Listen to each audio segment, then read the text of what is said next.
Very interesting po topic natin ngayon at may epekto to sa atin, lalo na sa mga may asawa, may partner. Meron bang masamang epekto ang kulang sa talik o pagtigil sa pagtatalik ng mag-partner? Harmful ba? Beneficial ba? Alam naman natin, pag nagkakaedad yung tao, ay mas dumadalang ang pagtatalik. Meron nga pag-aaral, sa edad 20s, usually nagtatalik yung mag-partner everyday. Pagdating ng mga 40 years old, mga once or twice a week, yan ang turo ng mga urologist. Pag 50 to 60s na, baka once a week na lang. Pag 70s, baka once a month o wala na. Lalo na kung nagkakasakit na. Siyempre, minsan may break-up, maraming trabaho, maraming iniisip, baka may gamot na iniinom sa mga diabetes, sa high blood, at iba pa. At nagkakaedad, humihina na yung katawan, kaya less na yung talik. So, magbibigay ako ano yung possible na bad points, ano possible din na good points, yung pag nagkukulang na sa pagtatalik. Pero ang disclaimer ko lang, hindi naman talaga 100% to para sa lahat ganito mangyari. Pero ito yung nakikitang mga epekto.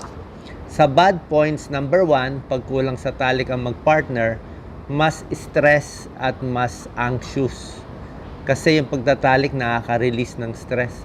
May pag-aaral, yung regular na pagtatalik ng mag-partner, mas nakakatrabaho, yung mga stressful work like public speaking, mas kinakaya nila. Kasi during sex, naglalabas yung utak natin ng endorphins, tsaka oxytocin. Ito yung mga pampasaya, mga feel-good na chemicals, natural chemical ng katawan. Number 2, may isang pag-aaral, nakita na yung mga taong kulang sa pagtatalik, parang mas mahina ang immune system. Mas bumababa yung immunoglobulin A nila. So, IgA. Yung IgA, panlaban to sa mga infection. Number 3, pag hindi na nagtatalik ang mag-partner, pwede magkaroon ng, alam niyo na, misunderstanding, insecurity. Anyway, pwede rin naman walang talik, lalo na kung may sakit na yung isang partner. Pwede naman hawak na lang, yakap na lang, regalo na lang, yung pagmamahal, nagbibigay rin naman to ng mga good hormones. Pwede rin mag-connect yung mag-partner kahit hindi sa pagtatalik. Number 4, isang possible bad effect sa mga babae na hindi na magtatalik, lalo na pag nakakaedad na yung babae at lalaki, 40, 50s and above.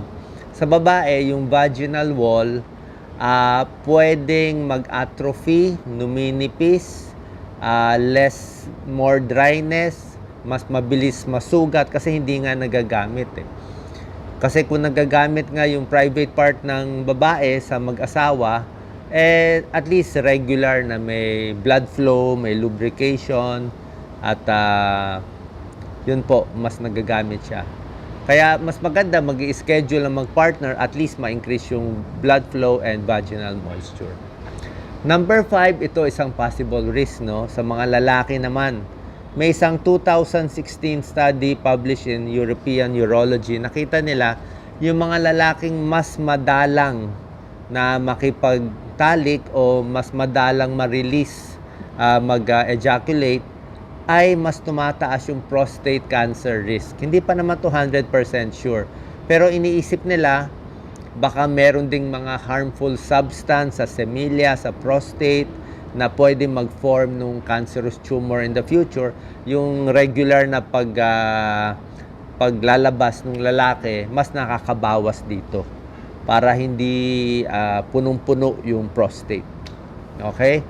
Number 6 din, ang bad effect din sa mga lalaki, pag hindi nagtatalik, lalong magkakaroon ng impotence. Kasi yung private part ng lalaki, muscle din So, mas hindi ginagamit, mas mahina. So, yan ang mga 6 points na possible bad effects kung hindi magtatalik ang mag-partner. Mamaya sasagutin natin yung mga question po ninyo. Ano naman good points ng hindi nagtatalik? Okay? May a few good points. Number 1 is less UTI, less urinary tract infection. Madalas kasi magka-UTI babae o lalaki sa pagtatalik kasi yung bacteria nga pumapasok. Next, syempre, kung ang pagtatalik ay hindi sa partner mo, sa ibang partner ka naman makikipagtalik, tataas naman yung risk mo for sexually transmitted disease. So, less talik, less makaka-avoid ka sa mga STD, HIV, at iba pa. Ngayon, merong mga nagtatanong, paano yung, paano man natin sasabihin nito, masturbation. Masama ba? Mabuti ba? Actually, base dito, sabi to ng mga experts, wala namang masama doon. At least nare-release yung mga meron ding feel-good hormones. Pero sa lahat ng bagay, hindi rin, meron din nagiging addict doon sa masturbation, hindi rin maganda. Mas maganda pa rin, syempre, meron kang asawa, may partner ka, at meron din kasing psychological bad effect kung laging yun na lang ang ginagawa ng lalaki at babae. I'm sure naintindihan nyo to.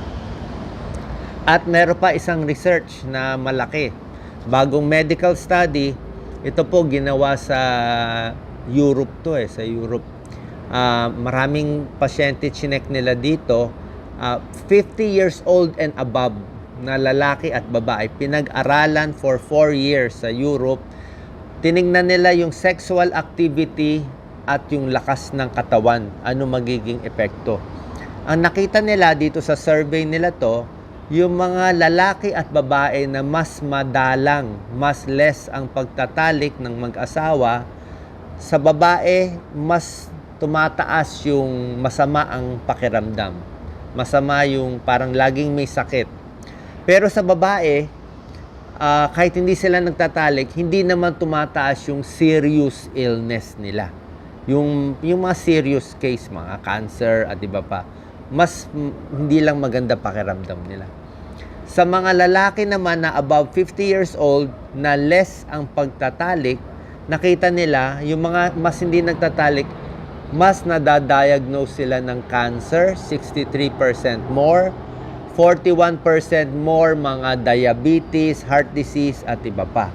So, paano natin ma-interpret itong study? Ano ibig sabihin? Ibig sabihin, pag hindi nagtalik, magkaka-cancer, magkaka-heart disease at diabetes? Actually, sa tingin ko, baka hindi Unang-una, it's very possible, yung mga taong ito na above 50, talagang mahina na sila, talagang may heart disease na sila, kulang sila sa exercise, kaya hindi sila nakakatalik. Diba? Kasi mahina na nga, may sakit na nga, may cancer na nga So, meron na silang risk factors. Baka smoker sila, impotent na kaya hindi na kaya. Yung mga mas madalas magtalik, siguro mas healthy sila, mas malakas sila, kaya mas hindi sila nagkakasakit. So, we take this with a grain of salt. Hindi tayo ganito ka-sure.